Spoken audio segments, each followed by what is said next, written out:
کہتے ہیں کہ ایک بیٹی کسی کی فوت ہوئی تو کسی نے بتایا عامل نے کہ کسی جادوگر نے اس کے ہمزاد کو قابو میں کیا ہوا ہے۔ اچھا، اب ہمزاد کیا ہوتا ہے؟ ہمزاد جو ہے وہ ہمارے ساتھ جو جن پیدا کیا جاتا ہے اس کو کہتے ہیں ہمزاد۔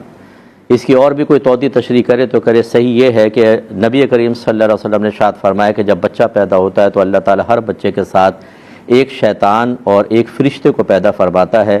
شیطان ساری زندگی برائی کی دعوت دیتا ہے اور فرشتہ نیکی کی دعوت دیتا رہتا ہے۔ تو پوچھا گیا کسی نے دائرہ ادب میں رہ کر کہ یا رسول اللہ صلی اللہ علیہ وسلم کہ یہ معاملہ آپ کے ساتھ بھی ہوا؟ تو آپ نے فرمایا کہ ہاں، میرے ساتھ بھی ایک شیطان پیدا کیا گیا تھا، لیکن وہ میری صحبت میں رہ کر مسلمان ہو گیا اور اب وہ سوائے خیر کے مجھے اور کوئی مشورہ نہیں دیتا۔ یہاں تک تو بات بالکل درست ہے۔ اب یہ کہنا کہ جی ہمزاد کو قابو میں کر کے اس سے تمام راز معلوم کر سکتے ہیں کہ نہیں، تو پہلی بات تو کہ ہمزاد سے قطع نظر کیا جن کو قابو میں کر کے معاملات کر سکتے ہیں کہ نہیں، تو ایسا بالکل ہوتا ہے کہ جنات کو قابو میں کیا جا سکتا ہے۔ اس کے لیے بہت سارے عملیات ہوتے ہیں اور اس کے لیے بہت ساری کڑی شرائط ہوتی ہیں اور باقاعدہ کوئی ماہر استاد ہونا چاہیے، اس کے زیر نگرانی جب کوئی کرتے ہیں تو جنات قابو میں آ جاتے ہیں۔ جیسے کہ سلیمان علیہ السلام کے قبضے میں اللہ تبارک و تعالیٰ کی طرف سے جنات تھے اور آپ ان سے باقاعدہ کام لیا کرتے تھے۔ آپ ان کو فرماتے تو وہ سمندر میں غوطے لگا کر موتی بھی نکالتے تھے۔ اسی لیے اعلیٰ حضرت امام اہل سنت رضی اللہ تعالیٰ عنہ سے پوچھا گیا کہ کیا اگر ہم جن سے کوئی خزانہ وغیرہ منگوائیں تو ہمارے لیے شرعاً جائز ہے کہ نہیں؟ تو آپ نے ارشاد فرمایا کہ اگر کوئی ایسا خزانہ منگواتا ہے جس کا خلاصہ یہ ہے کہ جو کسی کی ملکیت میں نہ ہو، جیسے جنگل میں پڑے ہوئے کوئی دفینے وغیرہ ہوتے ہیں، کسی کی ملکیت میں نہیں، تو منگوا سکتے ہیں۔ اور فرمایا کہ جیسے حلال کسب کے اور ذرائع ہیں یہ بھی ہے، لیکن منع فرمایا کہ جن کو قابو میں کرنا کوئی آسان نہیں، یہ شوق انسان کو تباہ کر دیتا ہے اور تکبر لاتا ہے اور اس طریقے سے خرابیاں پیدا ہوتی ہیں، لیکن یہ کسب ہوتا ہے۔ اور ماضی کی خبریں معلوم کی جا سکتی ہیں جنات سے اور یہ بتا دیتے ہیں، فیوچر کی معلوم نہیں کر سکتے ہیں اور نہ ان کو غیب پتہ ہوتا ہے کہ تمام کا تمام غیب آ کر بتا دیں، اس میں گڑبڑے پیدا کرتے ہیں۔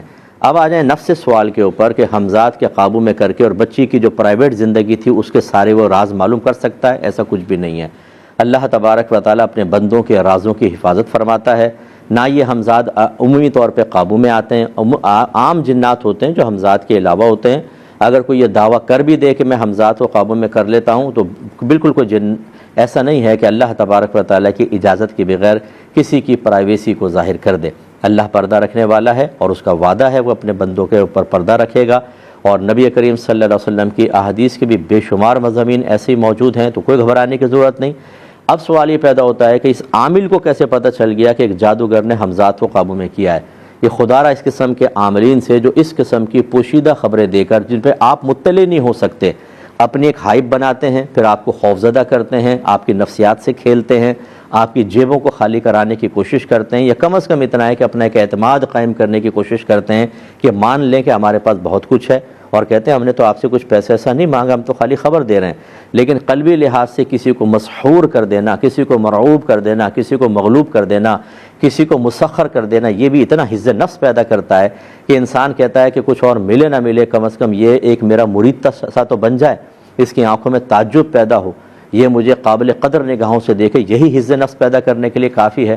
تو پھر یہ اس طرح کی پوشیدہ باتیں کرتے ہیں جس کو عام آدمی بیچارہ جان نہیں سکتا، انہیں وسوسوں میں ڈال دیتے ہیں اور پھر کہتے ہیں بکرے کی سری لیا اور فلانا لیا اور فلاں چیز لے آؤ، اور پھر ان کے دھندے شروع ہو جاتے ہیں۔ اس قسم کے عاملین سے بالکل آپ دور رہیں۔ اس سے سیدھی بات ہے، جب اس کو یہ پتہ چل گیا کہ ایک جادوگر نے بچی کے ہمزاد کو قابو میں کر کے اس کے پرائیویٹ مسائل معلوم کرنے شروع کر دیے، تو اسی ٹائم آپ سوال کریں، بتائیں بھائی میری جیب میں کیا ہے یہ بتا دو، اسی ٹائم بتا دو، میں اعتقاد کر لوں گا میری جیب میں کتنے نوٹ ہیں، شناختی کارڈ ہے یا نہیں ہے، کوئی کاغذ موجود ہے، کاغذ پہ کیا لکھا ہوا ہے بتا دو۔ جب تم اتنی گہری باتیں بتا سکتے ہو یہ بھی بتا دو۔ 2 منٹ میں غصے میں ہو جائیں گے، 2 منٹ میں آپ کو کہیں گے یہاں سے چلے جائیں۔ یہ تو ان کی حرکتیں ہیں، اس لیے اس قسم کی غیبی خبریں دینے والوں سے بالکل آپ دور رہیں۔ یہ خامخواہ وسوسہ ڈال کر نہ آپ کو قرآن کا چھوڑیں گے، نہ حدیث کا چھوڑیں گے، نہ علماء کا چھوڑیں گے، نہ کوئی فکر آخرت، نہ توکل علی اللہ۔ بس آپ انہی کے مسحور ہو جائیں، انہی کے قیدی ہو جائیں، یہ جیسے بتاتے رہیں ویسے آپ کرتے رہیں، اور اپنے اعتقاد کو ضعیف سے ضعیف کر کے ایک دن ایسا خدا نہ خواستہ ایسا نہ ہو کہ اپنے ایمان سے ہاتھ دھو بیٹھیں۔ اللہ تعالی ہمیں سمجھ کی توفیق عطا فرمائے۔